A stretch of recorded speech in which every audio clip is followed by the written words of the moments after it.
All right, next victim, Technics SL 1300.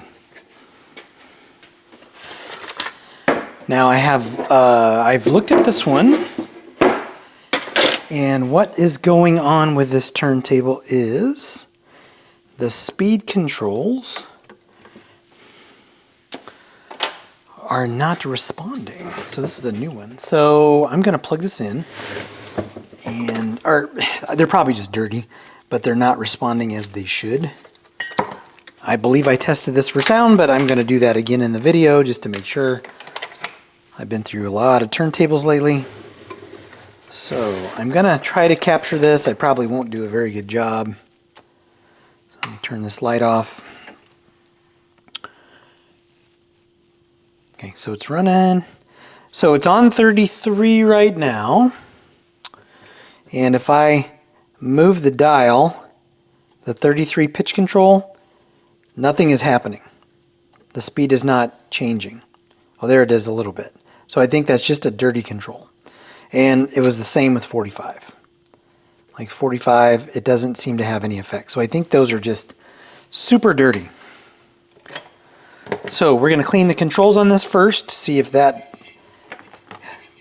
helps with that issue.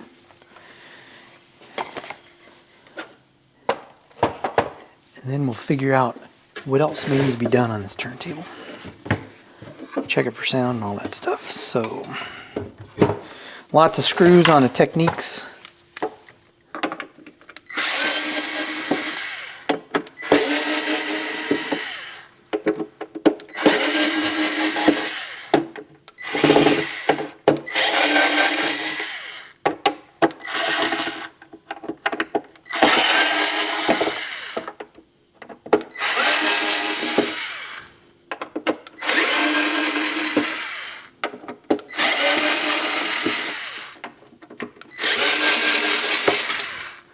Could there be any more screws?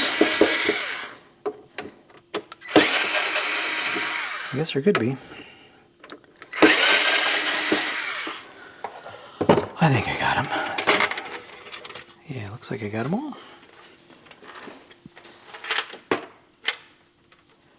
All right, so pitch controls right down here.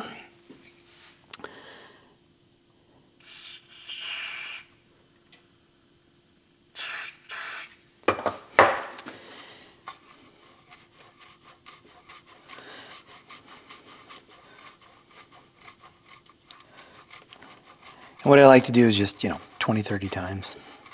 Sometimes I'll do it a couple of times, right? So sometimes what I do is I flush it with contact cleaner. I typically do this more on receivers, integrated amplifiers, especially if it's a higher end one. I'll flush it and then come back the next day, and then I will hit it with some fader lube.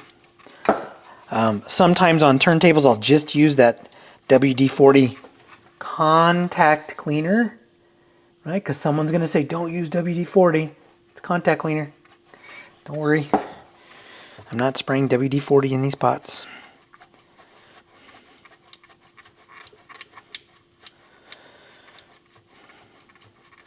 All right, these are nice and loose now. Man, before they were real stiff. Okay, so this is 33 and that one was 45. Now you can try to spray into the switch for the speed control. These are sealed, so you're probably not even going to get any contact cleaner in there. And I've taken those switches apart before, just in general for like other applications. And just spraying cleaner in there is not going to get that very clean. At least with the cleaning the pots,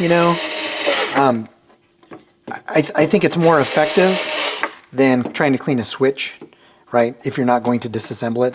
The proper way to clean any control, is to take it apart completely and, remove all of the oxidation and all of that stuff. But, when you go through as much gear as I go through, and you can get 90% of the effect in, 25% of the time, that's what you have to opt to do. You know, if this were mine and I really, really, really was concerned, which I totally wouldn't be, but if I was, then I might break those controls apart and clean them. But again, this is probably going to get it just fine. So let's see what happened. Now I could also clean these controls, and I may do an adjustment on this. It's kind of a pain in the butt to do because you can't really adjust the speed as the platter's moving. So normally they're on the bottom, so as the platter's moving, you center these controls, and then underneath you can kind of, you know, move the variable resistors. But naturally on this one, what you have to do is stop it and then twist, you know, turn these, adjust them, and it turns into a process that takes longer than it should. So let's see what speed is doing on this now. I know it's going to be hard for you to see the speed. Hopefully you can tell if it's fast or slow, but let's plug it back in. See what it does now. All right, so start. I'm going to leave you locked in there. All right, so now 33 is working just fine, and it's adjusting the speed.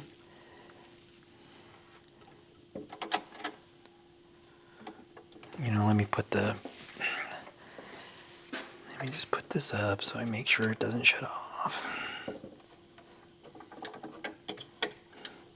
Okay, there we go. So 33 is steady, and I can adjust it now. So that is good. 45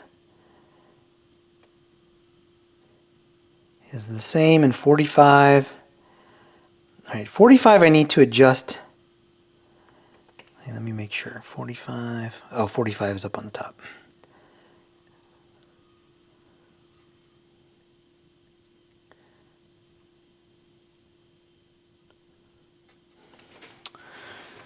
I hate the stroke markings on these things. All right, so that's 33. 33 is good now. 33 is not exactly centered. So 33 would be centered about there. And I'm just trying to figure out what line is supposed to be 45. The top one. Okay, I got it now. And 45 is centered right there. So again, what has to happen with this is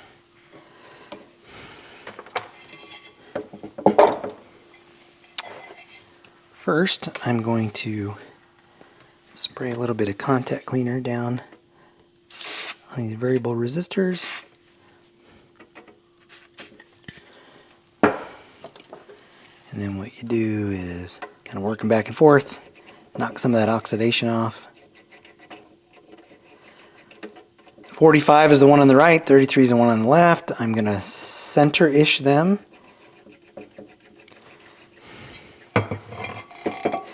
And then it's a matter of run it, stop it, adjust it, run it, stop it, adjust it, run it, stop it, adjust it. So for example, right now, if I bring the tone arm over, 45 is actually not too far off. So let me turn that, and I'm just kind of guessing. So I'm going to turn it just a little bit counterclockwise. And it's just about centered. Yeah. So now 45 is good. Just about centered. And now let's do 33. 33 is way off. So then again, let's do kind of center that and see where we're at, and then I'll adjust. 33 is pretty close. Again, it's just a matter of trial and error. Oh man, that's really close. Just maybe one more turn clockwise, and yep, we are just about center. And again, I'm not I'm not going to obsess over making sure it's exactly centered. I just want to make sure it's pretty close. All right, so let's, we got the speed issues sorted out on this. Now let's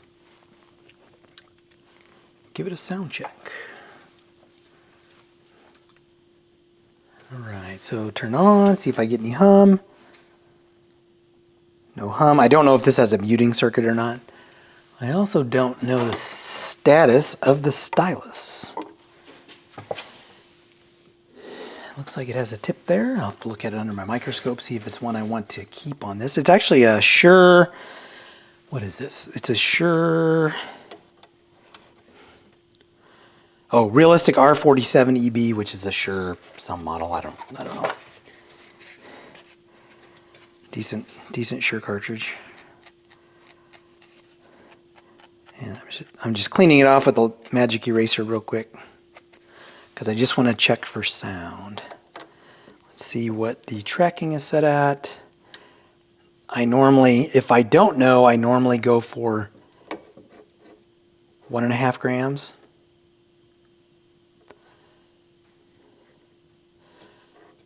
So let's do 1.5. Okay, all right. Volume up. Hit start, do your thing, come over, there it goes, drop point looks good. I have sound out of both channels, wait for the music. Yep, so sound out of both channels, balanced, good.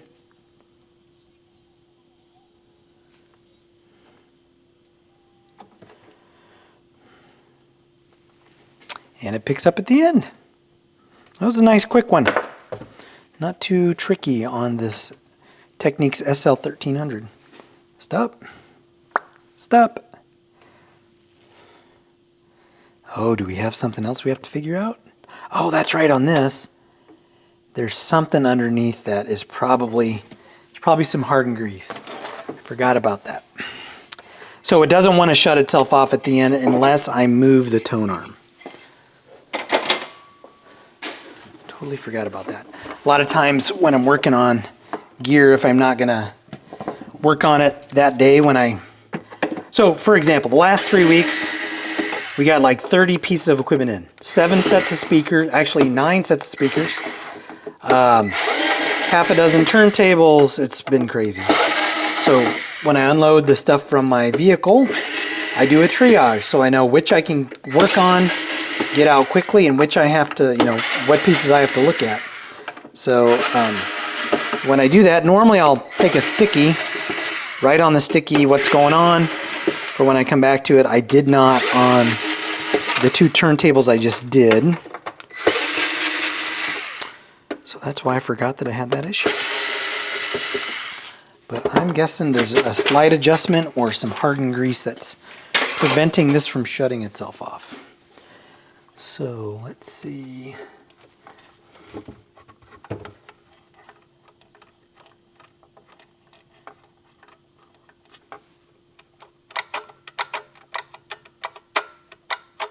Yeah, I bet it's sticking. I bet it's getting stuck right there. Now the problem is, could be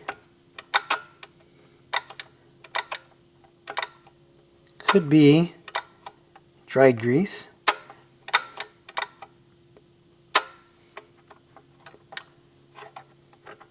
That's the selector. See, so what's happening is getting stuck right there. See, I just barely touched it.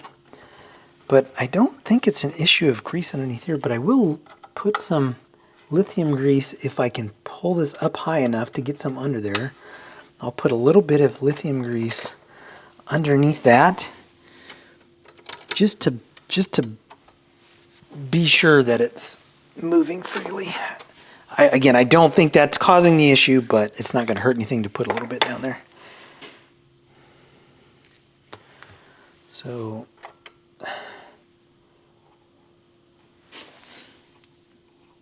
all right, so I've kind of rubbed it underneath there, and then put a little bit at the top of that opening. Oh, maybe that was it, because now it's not, doesn't seem to be catching anymore. Maybe that was it. I don't know.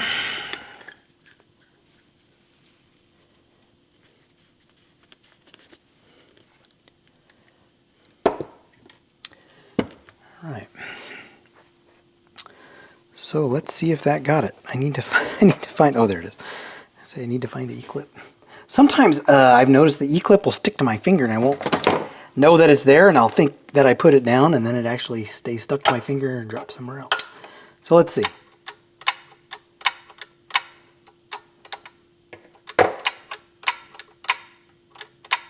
All right. See if that did it.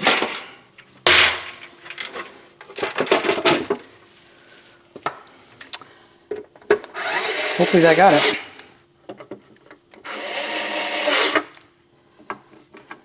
Wouldn't surprise me if it's something else underneath it.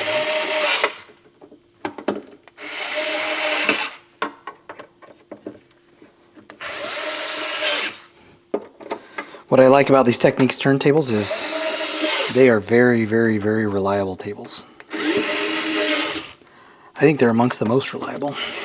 And I would probably put Sony right after them. Pioneer, they're fairly reliable. But there are very few Technics or Sonys that I can't get figured out. Whereas, you know, if a Pioneer comes in, sometimes it's like hit and miss. All right. See what happens. If this doesn't get it, I'll flip it over again and I'll kind of poke around off camera. I may have to disassemble some stuff, but let's see what's going on. Grab my record.